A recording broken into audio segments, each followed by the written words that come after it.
Hi, Maria. Hi, Claire. Hello. Welcome to the Sylvan Healing Podcast.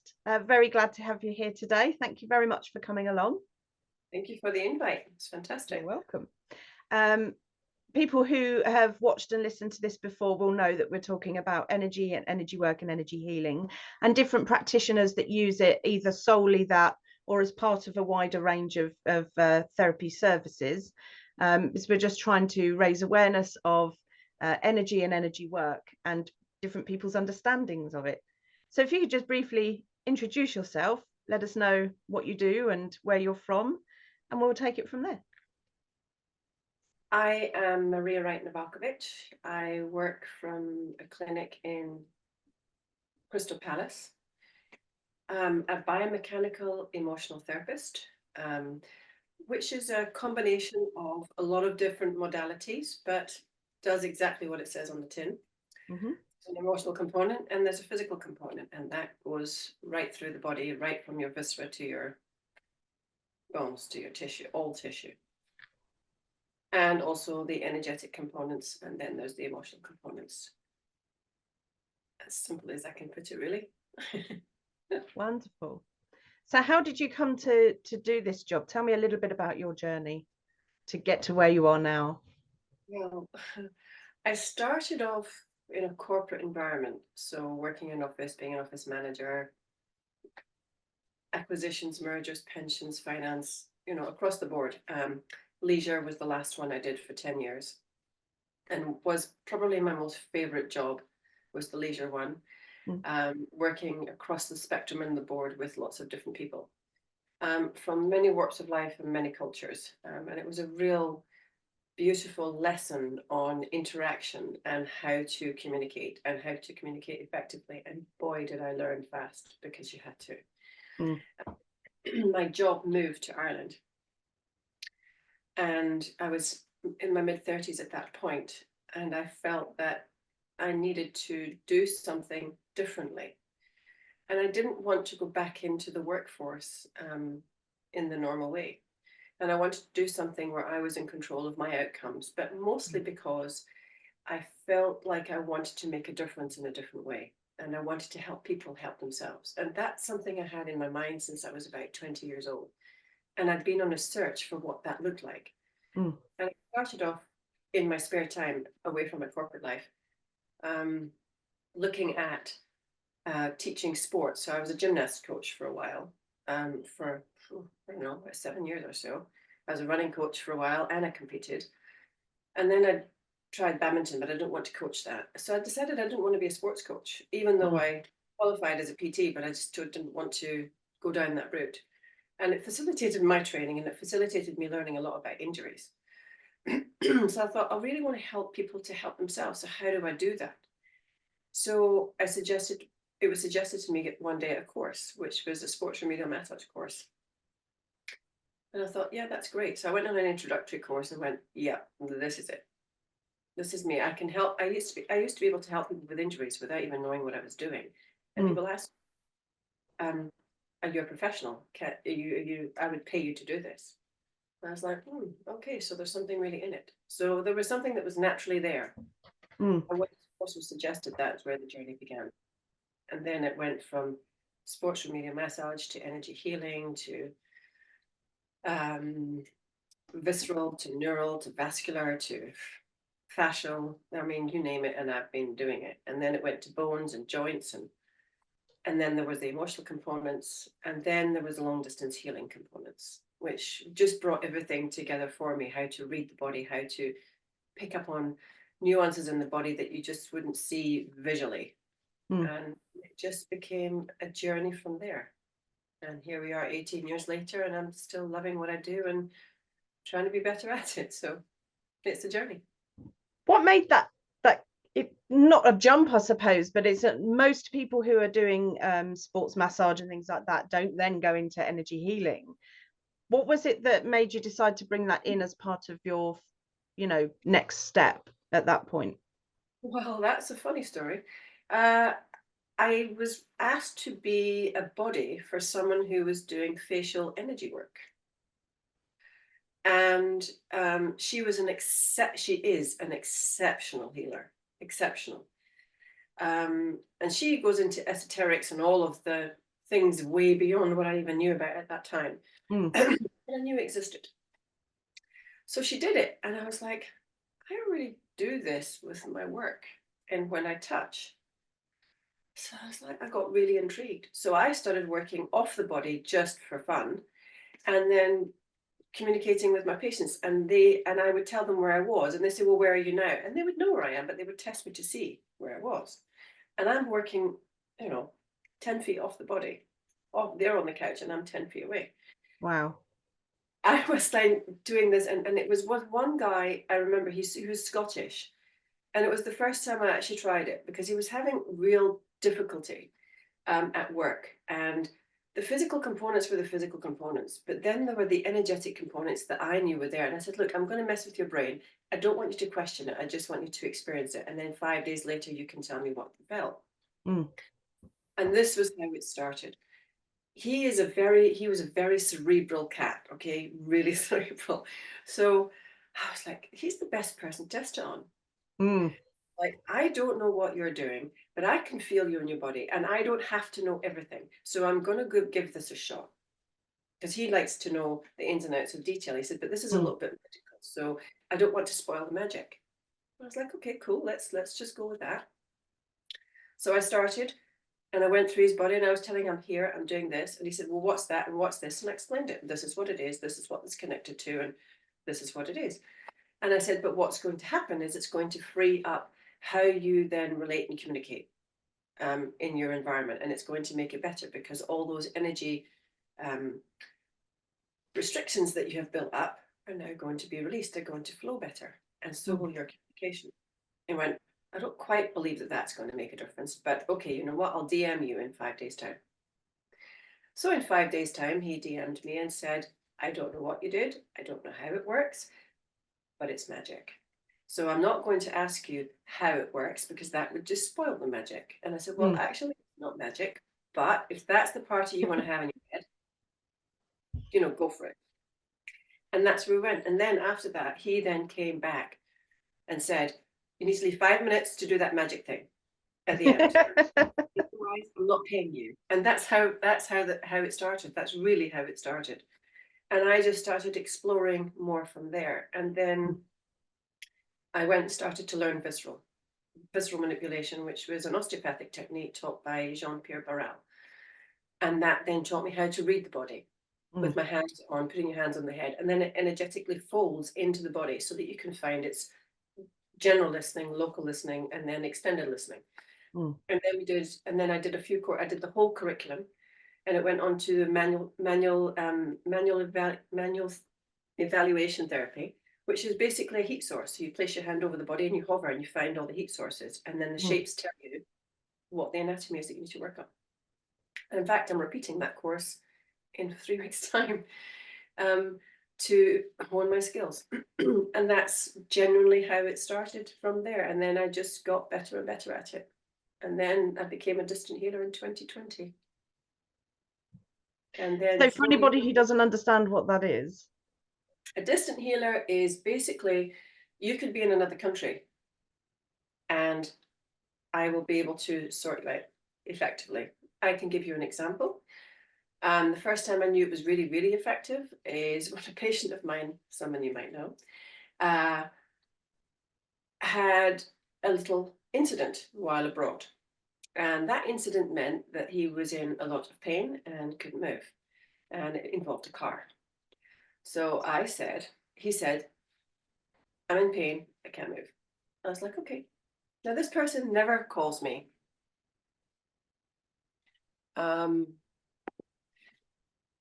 It never calls me in between sessions. So I picked up the phone straight away and said, okay, what's the problem? He said, I can't move, can't walk upstairs, I'm in pain. I was like, okay, lie down. And what I did is I adjusted the position of all of his bones, but I used my body as the conduit to feel what was going on. So this is going to sound so strange, but the way it works is you create a Venn diagram, a circle within a circle. And you work within this circle like this. And what's yours is yours, what's mine is mine. But within this circle, we're together. And I can feel everything that's going on with you in your body, emotionally and physically. Because it's an energetic connection. We've decided he's given me permission, I've given permission, we're both together. And then I just started realigning all of his bones. And once I realigned all the bones for the pelvis and the legs and the feet and the diaphragm, he was walking and pain-free. It took a few days, it took him 5 days, in fact, to normalize, and then he was good to go. But that's when I knew, because he was thousands of miles away from me. Yeah. That's when I knew that it had substance to it. Equally, I was working with someone in the States. She had gone through a window in a car. She had a car accident, and she went through the windscreen, and a shard of glass had pierced her eye. And she was about 11 when this happened. And she didn't tell me this in her history notes. I didn't know any of this. She just told me she was in pain. She didn't tell me anything about the eye. I don't even think she told me about the accident. I checked in with her body, and her body took me to her eye. And I was like, look, I've got this coming up. Do you want me to do it? And she went, yeah, but how do you know about that? I said, well, it feels like I'm being stabbed in the eye. It feels like I'm being pierced in the eye. And she said, I've got pain all the way down the left side of my body, and I have had it my whole life. And I don't know what it is to not have it. I decompressed the eye, worked on the optic nerve, worked on the socket, worked on the cranial bones, repositioned everything. And at the end, I said, so how do you feel? She said, I don't actually know how you did that. I said, and I don't know how to feel. And I don't know that I don't have pain, and I don't know how I feel about that. I was like, she said, how did you? I said, my body's the conduit. I can feel. And then when I check out, I invite myself back, and I bring myself back home, and I ask her to set me free of my energy. And that's it. And I'm back to my own body. And it sounds strange, but it does work. Because you set intention with your mind, and with that intention, energetically, it just connects. Brilliant. I love that. And interestingly, when you said just now about coming home, that's one of the notes that I put down that I wanted to ask you to explain to me about was, what does that mean to you? To me, okay, you know how you have a yin and a yang, and if you use up too much of your yin or your yang, you deplete. So if you spend all your time traveling, it's just like interstellar traveling. Quite frankly, it is, because energetically, that's what's happening. So when you transport yourself, with permission, of course, you have to bring yourself home so you can restore your whole self. Otherwise, you will deplete. And that person then walks around with your energy, and whatever's going on with them, you will then feel and start feeling depleted yourself, or you'll start feeling it's not even yours. And that's what it means to me. So I have to make sure that before I come back, I have to say, let's just say it's you. And I say, Claire, in my mind's eye, I don't say it out loud. I say, in my mind's eye, I say, Claire, please release me of my energy. Maria, please come home to self. And before you come home, I ask Archangel Michael to cleanse and clear me before I re-enter myself. Because I don't want to enter any of your juju into me. Okay? Use your juju at the end of the day. And I don't need it. So I cleanse and clear myself and literally bring myself home. It's like when people go through a lot of pain, or they're having a really emotionally hard time. Most people don't like to be in their bodies when they're having an emotionally hard time. Because they want to not feel the pain. So what they do is they energetically separate from their physical bodies, etherically separate. And when you have that, your brain can actually cognitively make sound decisions that with clarity, because you're not energetically present in your body.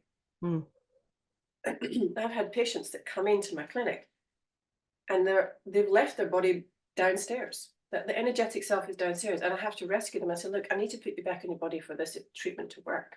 Do I have your permission? And there was one instance where that happened, and this lady came in, and she was like completely discombobulated. I mean, nuts discombobulated. And look, I really need to reconnect you with your body. etherically, because you're not here, and I can't do what you're asking of me, because she was asking me to do an emotional component, an Mm. emotional. So I went to find her. So I checked, is she too far forward, meaning she's thinking too much about her future, or is she behind herself? She's stuck in her past, something that's happened or happening. In this instance, she was stuck in her past. She was stuck in the stories that she was telling herself, and the incidents and triggers that were going on around her were exacerbating and making it too painful, because it was bringing up old memories, and she wasn't even aware of those old memories affecting her behavior to present day. So I rescued her and I brought her back, and I put my hands above her body and I said, okay, can I bring you home now? And I said, okay, but please invite yourself home. So she invited herself home. And as she did that, my hands just automatically dropped, because energetically she had given herself permission. When my hands were on her body, the tears came like that. And she was like, I've been lost this whole time. And I was like, you have. Mm. Yeah, And because I she was, think people don't even realize that's happened to them. They don't even know they've done that, do they? they don't realize. And even when I'm doing this, it's the same thing. And I'm thinking, where the hell are you? Why? Where are you? So, Yeah. and some I have to even say, your house needs to be cleared, your room needs to be cleared, because energetically you've got things attached to you that don't belong to you. Mm. So it's a whole mission of what that is and what that looks like. And you don't know until you know. And then you have to Mm. experience it. And then when you experience it, you go, what was that? And that's a lot. I get that. What was that? What just happened? And I was Yeah. like, what do you think happened? So, and I just have to leave it up to them to make up their own story around that. I said, look, and she said, I like that you said that, because that's what was going through my mind, is that I bet some people not poo-poo the energy necessarily, but decide, oh, it has to have been something else, or has to have been this thing that I can manage in my own mind. well, but a lot of people think that, your mind is the be's all and end all. Mm. It's not the be's all and end all, because when you're disconnected here and you're disconnected from your body, you can't make clear, concise decisions, because this is all about knowledge. Okay, knowledge is one thing, and it takes months, if not years, to learn. Your body learns it 60,000 times faster than your brain, because it's like a first aider. It's like a first aid responder. It responds like this. So your gut can connect to what's going on in your environment in a millisecond. Your brain hasn't even caught up to what's going on, because it hasn't learned it yet, but your body responds like that. And when that happens, you have the reaction, but you don't know what to do with it. Mm. So mentally, cognitively, you try and say, well, what knowledge do I have? What do I know about this? Nothing. Okay, well, then it's nothing. And you just put it to one side. And then you ignore what your body is telling you when there's a danger situation, or there's a situation that doesn't feel right, or someone's telling you a lie. Your body's not lying. Your body does not lie. Mm. It has the truth about everything. That's one of the notes that I've got down here, is that one of the things I was going to ask you about was when you said to me previously, allowing your body to speak and be heard. I was going to ask you more about that. Well, what that really means is your body doesn't lie. It just doesn't. Mm. If you get an instinct that something feels wrong, that's because it's wrong. If you get an instinct that it feels exciting and you're happy about it, well, you are, because it's exciting and you're happy about it. But if it tells you, like if you're sitting in front, this is my most favorite one. When I go to the doctor, or when I've gone to the doctor in the past, and this has actually happened, and they say, you've got this condition, and my body's going, hell no, that's wrong. Mm. And it has happened. And they told me I had COPD, and I was like, or asthma. And I was like, I treat patients with asthma. This doesn't feel like asthma. Mm. This is no, this is wrong. And for 3 years I fought this. And they gave me inhalers and everything. And I was like, no, no, no, no, no. And I was like, you know what? I'm done with this. This is not working. I nearly died. I had formaldehyde poisoning. For 8 years I had to detox it. And so I went to an ecological doctor. And an ecological doctor gave me 3 pages or 4 pages of information, questions to answer. I answered them, I sent them off, I had the appointment, and within a month, I had a diagnosis like that. That's not to say the NHS doesn't isn't good at what they do. They are good at what they do, but they're not good at environmental toxins. That's not part of their curriculum, let's say. Mm. When I had that done, I had the diagnosis, I started the detox, voila, my breathing came back. I didn't need an inhaler. Mm. Did it compromise my lungs? Yes, because I was unwell for 3 years, coughing. But my instinct absolutely knew, with every cell in my body knew that it wasn't what they were telling me it was. Yeah. It knew. That can be difficult to overcome for some people, can't it? Because Yeah, they it don't want is. to argue. You know what? The thing is, your body just doesn't lie. My body doesn't lie. Your Mm. body does not lie. When patients come to see me, I say to them, I actually do a phone consult before I actually see them. I separate the consult and the physical session because, one, I don't want to be influenced by what they're going to say.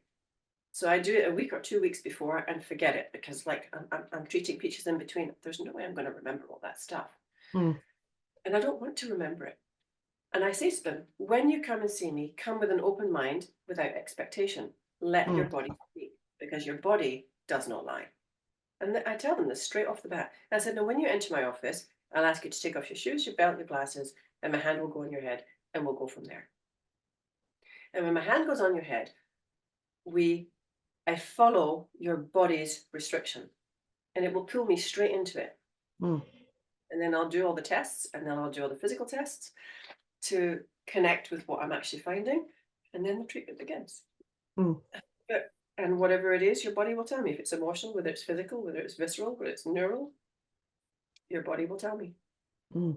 If it's energetic or etheric, it will tell me. And so I assume, depending on what the issue is, would depend on how it was treated. Well, yeah, it depends. Wherever I find it, I make sure I double check my listenings, and then and I treat wherever I find. And the shape of it in my hand will tell me what it is. And that's an energetic component. It's an energetic feeling. It could be linear, it could be hollow, it could be dense, it could be slippery. It tells me what kind of tissue that is. But that's through the Baral training that I've done that has taught me, honed my skills so that I can do that. So you do have to train to do that. But energetically, even as a healer, I could do that before I knew how to do that. And it would freak people out knowing, because you could stand at the other end of the room. I would close my eyes, I would scan your body with my hand, and I would tell you exactly where it was. And they go, but how did you do that? I said, your body gave me the information. Energetically, I could feel that. And then my body would fold into your position of your body, of where it was going, and then I'd start to feel what you were feeling. So when you set an intention, you get a response. Like literally, you get a response. And if you're honed in on using your energy fields and how to use them as a therapist, it's not rocket science, really. But people think it's magic. And I think, okay, you know what? It's your party, you have it, but it's not. It's scientific. I quite often hear stories of people who can feel other people's sensations and emotions, and some very sensitive people who walk into a busy room can feel everybody's. How do you protect yourself from that, or not allow yourself to accidentally take on or give away your energy to people who you're not currently treating, or who you need to be boundaried with? Well, there's a few ways you can do that. And there are a few ways I teach my patients to do that. But I have this thing where I ask you what your animal tail is, and then I tell me, give me the first animal that you can think of. When I first got asked that question, I was on a course, and they said, what's your tail? And I went, kangaroo. And I was like, oh, kangaroo? I don't like kangaroos. Why am I a kangaroo? So I attached the kangaroo tail to my coccyx, and bang, I was in my feet. I was like, I was grounded immediately. And I started working with that. This is how it initially started. And I started working that when you're working with a patient and you find your body leaning into the patient, and you're literally merging with your patient, and then your stuff becomes their stuff, and it just becomes really entangled. And I'm thinking, I really don't want to be doing that. I can't have clarity if I'm mixed in with your juju. So you have to sit back and think, oh, animal tail, okay, kangaroo tail, and then I'm out, and then my body just goes, and it just comes back out again, and then you start having more clarity again. That was the first way. The other way I started noticing is that I could feel everything for blocks away, like miles. I was like, how do I deal with that? So I thought, okay, how do I expand my molecules so that I don't feel this? So I thought, okay, there were four. I was doing this, I think I learned it when I was doing distant healing. I can't remember, or a version of it. And so I just expanded it. So I thought, I'm as deep as a well, I'm as wide as a lake, I'm as wide as the sea, I'm as wide as the universe. And of course, I'm the universe. I like autonomy. I don't like to be controlled. So I know I'm the universe. But not everybody is the universe. Like my husband is a lake because he's very structured. You know, he likes everything to be exacting. You know, there has to be evidence to support it. So he's a lake because he likes to know that he can swim to the shore. I don't care for the shore. I like expansion. I like as much expansion as I can. So for me, I'm the universe. My molecules are as wide as the universe, and I am safe. And that means everybody's everything doesn't affect me. I'm safe within myself, and that also gives out a message to say, you can't control me. Mm-hmm. Because you have that too in dynamics in the office too. So I'm as wide as the universe, I am safe, and that's it. I don't have to say anything else. I don't have to say it out loud. I just say that. Would you say that you've, looking back with hindsight, have always been energetically sensitive, if that's a good way of terming it? Yeah, I have. Totally have. Yeah. I used to date someone and I was 21 years old. And I was an empath. So I could, because I used my body as a shield, okay, because I do, and I didn't know I was doing it at the time, but I could tell whether you were lying, whether something was authentic or something wasn't authentic, because I could get a sensation. He would put me in his meeting, I'd be completely silent. He'd be doing business deals. And then we'd come out of the business and go, how was that? He said, lied about this point, lied about that point, and he was, and then he'd check it, and he was. So I was like, okay, there's a lot to this. There was a lot to it, but I honed it when I became a therapist. But I've always been able to be sensitive to how people are feeling, what's going on with who, what, when, and I can read a room. And my son can also do the same. He can walk into a room and read a room like that. So I think everybody has it. It just depends on whether it's nurtured or not. Yeah.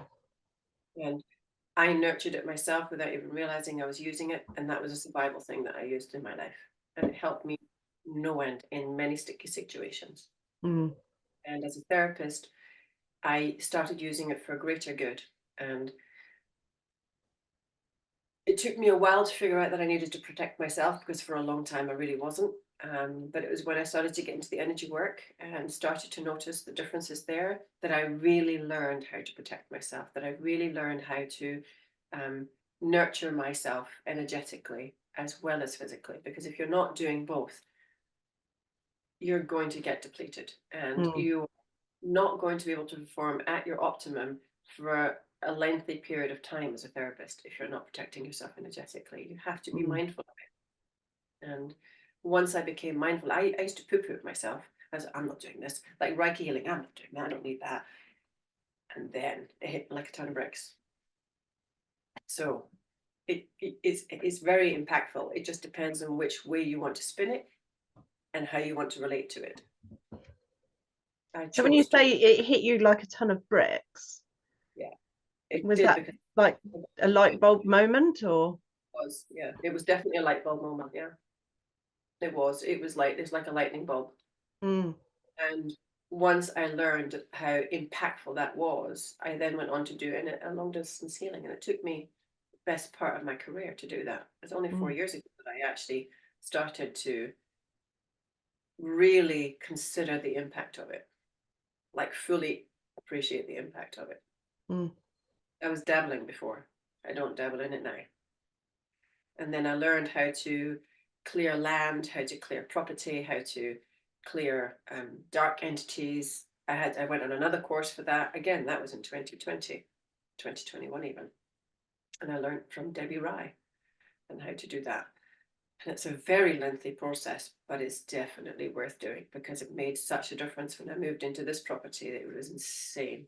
I got sick when I moved here. And when it got cleared energetically and how to clear Wi-Fi and all the EMFs and all of that stuff from your land and from your property and around your environment made a huge difference. I got better Mm. really quickly after that. So don't underestimate it. If you're poo-pooing it, do a bit of research and figure it out, because it's worth it. So tell me about, and I know I've already asked you this question in the run up to us interviewing, but tell me about a time when you have been completely blown over, taken aback by either something that's happened to yourself within the energy work field or something that's happened to somebody you've treated.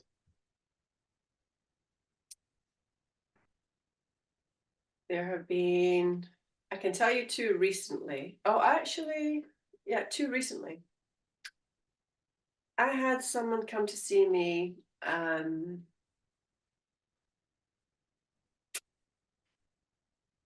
spring last year, maybe it was the spring last year. And it was a deeply, deeply traumatic case, deeply traumatic. The trauma this woman had gone through was beyond what's even normal. And when I looked at that, I was like, what am I going to do with this? Because this is a victim of, this person was a victim of many heinous incidences. So the first thing I had to do with this person, she walked into my office, was say, okay, so why are you behaving like a victim? And her eyes nearly popped out of her head. In fact, they nearly popped out of my head. I couldn't even believe it was coming out of my mouth. Difficult thing to hear. Like, I can't believe I'm actually saying this, but it just, I was being supported energetically because I had asked for help, because it was like, I can't do this by myself. Okay. So I had to ask for angelic help because I work with angels. So, and I just thought, I'm going to need assistance from her guides, my guides, and some angel assistance. Otherwise, I'm not going to be able to do this. And I kept getting told, you have to say it, and it just flew out of my mouth. I'm like, I don't even control that. That just happened. And I was like, okay, I'm just going to have to trust. And when I said it, she was like, I've had therapy for years, and no one has ever said that to me. I said, well, this is a first then. It's a first for me too. So here goes. And I started to clear her energetically and went through what was happening to her energetically and how that was impacting her decisions and her choices, and the fact that she was relinquishing her power and her control by her thoughts, and the fact that she was looking for validation outside of herself and not coming inside of herself for her own validation. It was down to the point where her husband was telling her when to eat, when to drink, when to dress, how to dress, what to wear. And I was like, whoa, absolutely not. And there was substance abuse in there, and there's a whole load of other stuff. I had her for 1 month. No, actually, I had her for 5 months. But within 1 month, she was off the substances. She went away, came back, got off a plane, told her husband, I don't need to be told when to dress, when to eat. I can figure that out for myself. She became an energy healer herself. She qualified. She has moved to India. She has dealt with all of the toxic relationships around her, and she did that within 2 months. She dealt with an abuse situation, which was by another therapist, which I encouraged her to stand up for, and she did, which she wasn't going to, but she did. She found her power within herself because she brought her energy back to her body and stopped giving it away. She stopped giving away her power. When she energetically started to restore herself and stop looking for the validation outside of herself and extending herself beyond herself to feel accepted, she brought everything back to herself. She came back to her own body. She came back to her own presence, and then decided to qualify as a Reiki healer. And she's an exceptional Reiki healer. And she went on then she said, I feel alone. And I said, why do you feel alone? She said, because I don't have any more friends. I said, well, you've let go of all the toxicity and how they then feed off your energy to make them feel good. And now you have honed your power, and you're energetically protecting yourself. Looking for the validation. So yeah, energetically, that's going to impact them. And they're going to feel it because you're cutting the cords. And when you cut the cords, they had no say. over her. No one did. Only she did. And it took her 5 months, and she ended up separating from her husband and living a new life and buying a house out in India, doing these boundaries with her mother, with her brothers, the whole 9 yards. And she's living a great life. But that took her 5 months. But she had to learn how to bring her energy back to herself, to her own heart, to come home to her heart, so that she could make decisions on what she wanted and not what was expected of her, because she gave it all away to appease everybody else, to validate herself. That was the most empowering piece I've done recently. But it blew even my mind. Because at the beginning I thought, can I really make a difference for this person? And how am I going to be able to do that? You know, you have to question yourself as a therapist. I'm not God. You know, I never want to be God. And I'm never going to be a guru. I don't want to be a guru, because you always have to learn. But you also have to learn about yourself. You have to look at your own limitations and think, okay, so what impact can I make? And what is it that I need to do to make sure this person is empowered? What do I need to ask her to make sure that she asks those questions of herself? Because if I do the work, I'm disempowering her. Energetically, I'm taking her power away. I didn't do that. So that was really a case that for me was like, blew my mind. And the one I've got now is trauma-based, grief-based. And when you clear someone energetically, when you clear grief from the lungs, which is what I am doing, it opens up so many doors for that person that they never thought was possible, and that they couldn't even feel, because they are releasing themselves of that trauma, but that energetic restriction that they buried themselves under because they were so traumatized by certain events that happened in their lives. And when you release that energy restriction and you start to coax that out and start clearing it, because there's a vagus nerve, there's a behavior pattern around it, there's a vagus nerve connection to it, there's a somatic connection to it, there's a limbic, it's all in the limbic system. So you've got to decompress all of that in the body for the limbic system to breathe, and for the vagus nerve to have a different behavior pattern in your digestive system, in your cardiovascular system, in your brain. But you've got to go through the process of releasing the body so that those things can also function better. So I'm doing that now, and I've only done 2 sessions with this person, and the outcome has been even blowing my mind. In fact, it's blown his mind. He said, I don't even know how to thank you. I don't even know how to explain it to somebody else. And I don't even know how this feels, because this is a brand new feeling that I have not felt before. And I was like, well, enjoy it then. Like, oh, what? I said, I'm just facilitating it. Your body's doing the work. I'm just here to show you the way, and you're doing the work while we're here. So enjoy it, because it's the fruits of your own labor. He said, no, it's you. And I was like, nah, it's not, it's you. So it works even if you don't understand it or believe in it. Correct. It works even if you don't understand it, even if you don't believe in it. Because as a therapist, you know what you're doing. Well, sometimes you do. Sometimes you just don't. And sometimes you have to live in faith. And sometimes you just have to ask for help to get you to the faith. And when you do that, then you're in your happiest place. I'm in my happiest place when I'm asking for assistance, because it's not just me doing the work. Your patients are doing the work too, because I ask them, come with an open mind, without expectation. Let your body speak. And when it does, and this guy that I'm talking about now, he's very cerebral. Smart as smart, is smarter than smart, and is a very cerebral cat. So he's like, what's happening? I'm like, enjoy it. He says, I don't know what's happening. That sounds like a lovely note to end the conversation on, isn't it? Just enjoy it. And one of the things that I had written down was something that you wrote to me on the run up to the interview, which was, energy is not a myth. You don't know what you don't know, so wake up and engage. And what I really liked about it was just that direct. It's a bit like when you said just now about the lady, and you come in, you're like, why are you being a victim?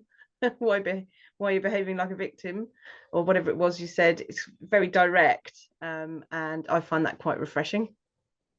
Well, I tried to have a softer bedside manner to be more kind and gentle. My client said, "Stop it. I don't come here for that." And I Yeah. was like, "Okay, fine. I won't do that." Because at the end of the day, they want to know what's going on and they want you to tell them like it is. So Mm. I don't mince my words and I tell them I don't mince my words and I tell them, I say, I am going to be as direct as I can. I will not lie to you Mm. and your body won't lie to me.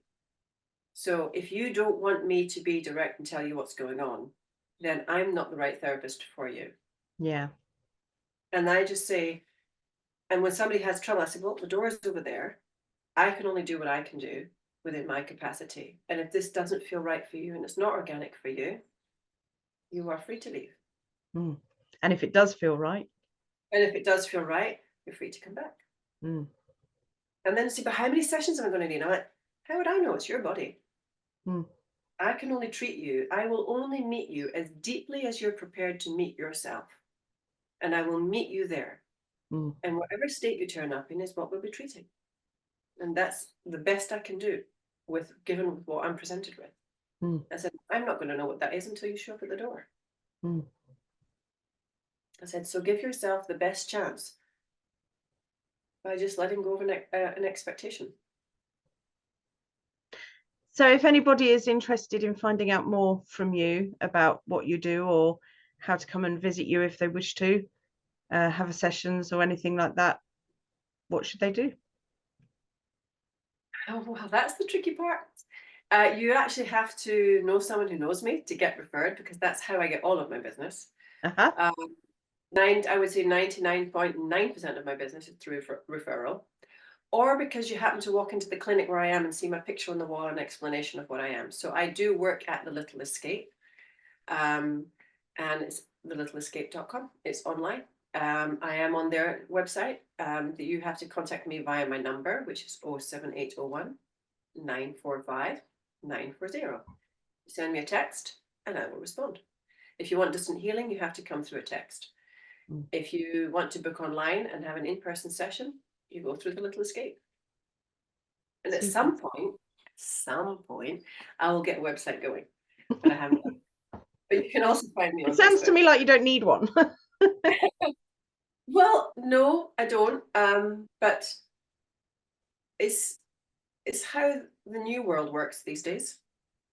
The new world wants to have a website. They want to have a click and a link and a this and a that. So at some point I'll get round to it. But I've restarted my business 3 times in my career, and people still find me somehow. Yeah. And They're I haven't drawn had to you like energy. like yes, like a moth to a flame. Exactly like, but yes, it's exactly like that. But I hope whatever I've said to you today has given you some form of clarification of how I like to approach it. I mean, it's not how everybody approaches it, but it works how it works for me. Yes, and I think that's, like I said when we were chatting before we started recording, it's exactly that. The more people I speak to, the more I see a lot of similarities in how energy and energy work works, but a lot of different ways it's applied by different people for different, therapies and different reasons.